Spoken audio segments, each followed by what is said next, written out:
Hello everyone. आज के इस वीडियो में हम लोग बी फार्मा थर्ड सेमेस्टर्स का सैम्पल पेपर देखने वाले हैं। इसमें जितने भी क्वेश्चन हैं वो आपको इम्पोर्टेंट है। तो आज का जो हमारा सब्जेक्ट है वह है फार्मास्यूटिकल ऑर्गेनिक केमिस्ट्री सेकेंड।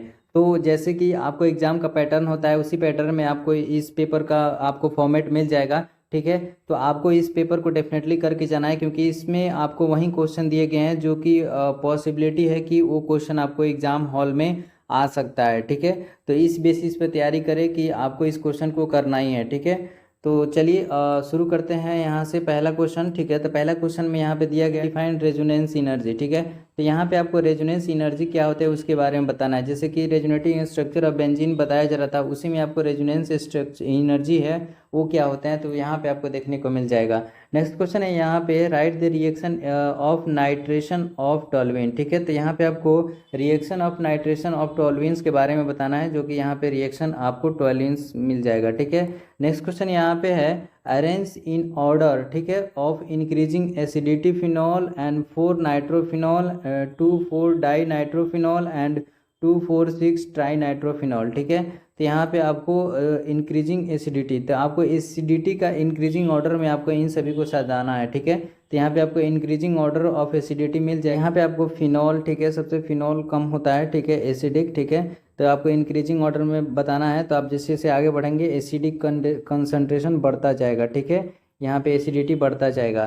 तो यहाँ पे पहला में आपको फिनॉल आ जाएगा, दूसरा में 4 नाइट्रोफिनॉल, तीसरा में 2,4 डाई नाइट्रोफिनॉल। ठीक है, और यहाँ पे चौथा में 2,4,6 ट्राई नाइट्रोफिनॉल। ठीक है, तो इस तरह से आपको लिखना है। नेक्स्ट क्वेश्चन यहाँ पूछा गया हुआ है व्हाट इज ईस्टर वैल्यू। ठीक है, तो यहाँ पे ईस्टर वैल्यू के बारे में पूछा गया। वैल्यू से हमेशा क्वेश्चन आता है हर साल, तो आपको डेफिनेटली करना है। ठीक है, तो यहाँ पे ईस्टर वैल्यू का यहाँ पे फॉर्मूला भी देखने को मिल जाएगा।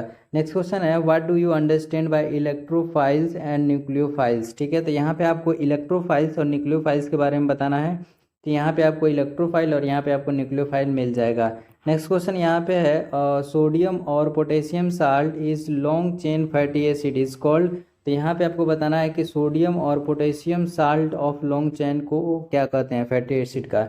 नेक्स्ट क्वेश्चन है cycloalkane has the same molecular formula as that of. ठीक है, तो यहाँ पे साइक्लोएल्केन का जो सेम मॉलिक्यूलर फार्मूला होते हैं वो क्या होते हैं, तो यहाँ पे आपको एल्केन देखने को मिल जाएगा। नेक्स्ट क्वेश्चन है anthracene undergo oxidation of O2 and V2O5। ठीक है, at 500 degree Celsius to give. ठीक है, तो यहाँ पे आपको देखने को मिल जाएगा कि क्या वो प्रोडक्ट बनाते हैं इस कंडीशन में। नेक्स्ट क्वेश्चन यहाँ पे है arrange in order of increasing of acidity. ठीक है, तो यहाँ पे आपको कुछ केमिकल्स का नाम दिए गए हैं, तो आपको क्या करना है कि यहाँ पे ऑर्डर के हिसाब से इसे अरेंज करना है। नेक्स्ट क्वेश्चन यहाँ पे पूछा गया है गैमेक्सेन इज कॉमन नेम ऑफ। ठीक है, तो यहाँ पे आपको बेंजीन हेक्साक्लोराइड को गैमेक्सेंस बोला जाता है। इस तरह से हमारा सेक्शन ए है वो कंप्लीट होता है। अब चलिए हम लोग चलते हैं सेक्शन बी के तरफ। और सेक्शन बी में जो पहला क्वेश्चन है वह है give structure synthesis reaction and use of phenanthrene. ठीक है, तो यहाँ पे आपको सिंथेसिस स्ट्रक्चर, ठीक है, रिएक्शन और यूज बताना है किसका, फिनेंथ्रीन का। ठीक है, तो यहाँ पे आपको सिंथेसिस देखने को मिल जाएगा, यहाँ पे केमिकल रिएक्शन देखने को मिल जाएगा। यहाँ पे इस तरह से क्वेश्चन को सॉल्व करना है, यहाँ पे आपको देखने को मिल जाएगा कि उसका यूज़ क्या है। नेक्स्ट क्वेश्चन यहाँ पे है describe in detail of synthesis chemical reaction and synthetic use of aryl diazonium salt. ठीक है, तो यहाँ पे आपको डाइजोनियम साल्ट का बताना है। ठीक है, तो यहाँ पे एराइल डाइजोनियम साल्ट के बारे में बताना है। तो यहाँ पे आपको सिंथेसिस देखने को मिल जाएगा, केमिकल रिएक्शन देखने को मिल जाएगा। ठीक है, और फिर थोड़ा नीचे जाएंगे तो आपको सिंथेटिक यूज देखने को मिल जाएगा। नेक्स्ट क्वेश्चन यहाँ पे describe reaction with mechanism of nitration and sulphonation of benzene. ठीक है, तो यहाँ पे reaction with mechanism of nitration of benzene के बारे में आपको बताना है। ठीक है, तो यहाँ पे आपको देखने को मिल जाएगा। तो इस तरह से आपको एग्जाम हॉल में लिखना है। ठीक है, तो नेक्स्ट क्वेश्चन पे चलते हैं जो कि सेक्शन सी का है। इसमें पहला क्वेश्चन पूछा गया है describe Friedel Crafts acylation with limitation.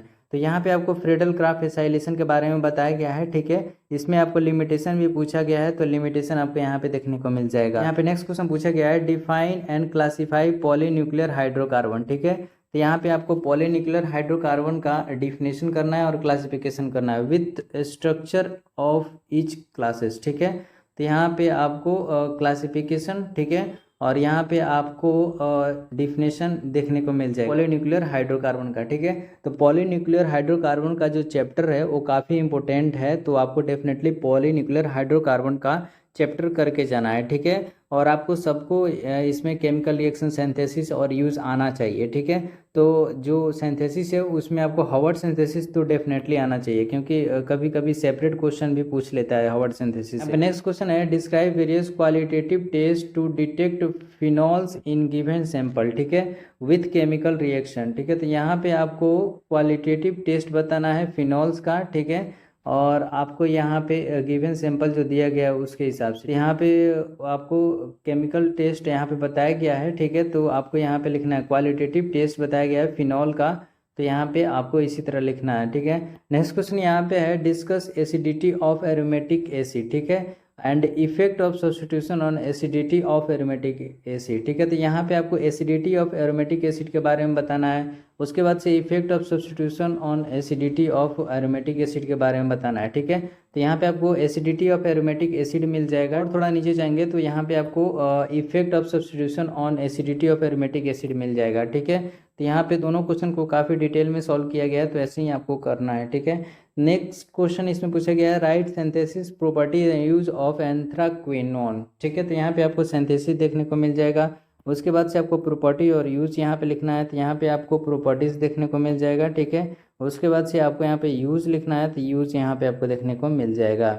Next question यहाँ पे पूछा गया है व्हाट आर नेप्थोल्स, ठीक है। तो यहाँ पे आपको नेप्थोल क्या होते हैं उसके बारे में बताना है। Give the structure preparation properties and use of naphthols, ठीक है। तो यानी आपको जन्म कुंडली बताना है नेप्थोल्स का, ठीक है।